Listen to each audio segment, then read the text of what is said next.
આજરોજ તિલોરી કુણબી સમાજ દ્વારા હલ્દી કુમકુમનો કાર્યક્રમ આયોજિત કરવામાં આવ્યો। આ સમાજ દ્વારા 53 વર્ષથી હલ્દી કુમકુમનો કાર્યક્રમ આયોજિત કરવામાં આવે છે। આ સમાજ દ્વારા મરાઠી સમાજની પરંપરા જાળવવા માટે કાર્યરત છે। આજરોજ આ કાર્યક્રમ ગાંધીવાડીમાં રાખ્યો હતો। આ સમાજ દ્વારા શક્તિ બાળકોને પ્રોત્સાહન આપવા માટે ઇનામ, એવોર્ડ, સર્ટિફિકેટ અને નોટબુક વિતરણ કરવામાં આવ્યું હતું। રમતગમત પણ રાખવામાં આવ્યા હતા। સમાજ દ્વારા સર સયાજીરાવ ગાયકવાડના વડોદરાના દરેક મરાઠીઓનું સ્વાગત કરવામાં આવ્યું હતું। નમસ્કાર, શ્રી તિલોરી કુંડબી સમાજ તરફથી હું મયુરી સુરવે અને અમારું મહિલા મંડળ આપનું સ્વાગત કરે છે। આજે શું કાર્યક્રમ ઉજવ્યો તમે લોકો? અમે દર વર્ષે યોજાય છે એવો વાર્ષિક સ્નેહ સંમેલન અને હળદી કુમકુમનો કાર્યક્રમ અમારે ત્યાં આજે યોજવામાં આવેલ છે। કઈ જગ્યાએ મૂકવામાં આવ્યો છે? ગાંધીવાડી માર્કેટની ત્યાં આવેલ ત્યાં કાર્યક્રમ આજે યોજવામાં આવેલ છે। કેટલા લોકોનો કાર્યક્રમ? આ 1200 થી 1300 લોકો અહીંયા એકત્રિત થાય છે અને અમે આ કાર્યક્રમની ઉજવણી કરીએ છીએ। દર વર્ષે થાય છે આ પ્રોગ્રામ? હા, આ દર વર્ષે 26મી જાન્યુઆરીથી થાય છે અને આને 50 વર્ષથી ઉપર થઈ ગયા છે। વડોદરા તિલોરી સમાજનો પ્રમુખ કૃષ્ણા તુકારામ કદમ આપ સૌને નમસ્કાર કરે છે અને આજના પ્રજાસત્તાક દિનની બધાને શુભકામના પાઠવું છું। અમારો સમાજ છેલ્લા 53 વર્ષથી કાર્યરત છે। સમાજ તરફથી સમાજના જે છોકરા છોકરીઓ છે એમને શૈક્ષણિક પ્રવૃત્તિમાં પ્રોત્સાહન આપીએ છીએ, નોટબુકો આપીએ છીએ। દર વર્ષે મહિલા મંડળ માટે હળદી કુમકુમ સમારંભ રાખીએ છીએ। 1200-1500 માણસો માટેનો ભોજન સમારંભ સાંજે હોય। બધા મળીને સાથ સહકાર મળીને અમે આ પ્રસંગ ઉજવી રહ્યા છીએ। અમારે 53 વર્ષ આજની રોજ કમ્પ્લીટ થયા છે। 54મા વર્ષમાં અમારો સમાજ પ્રવેશ કરી રહ્યો છે। તમારું નામ? કૃષ્ણા તુકારામ કદમ, પ્રમુખ શ્રી।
मुक्तांचा कारण उत्तम लिंग सुंदर साक्षात तुळज है चार भुजा शोभती यात्रा शुभमय वंशम मल्हारी वारी मोत्याने द्यावे करू नाही तर जाते फिरो अरे देवा नाही तर जाते फिरो मल्हारी वारी मोत्याने द्यावे करू मल्हारी वारी मोत्याने द्यावे करू गडदे दुरीचे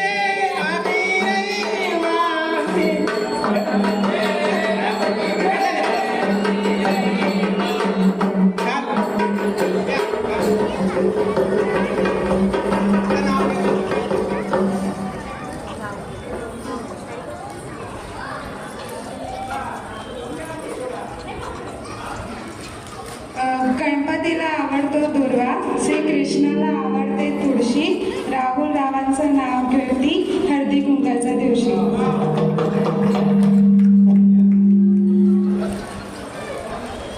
एक होती थी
टिमटिमचे झाले प्राचीचं नाव घेतो लक्ष घ्या झाले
Thank you.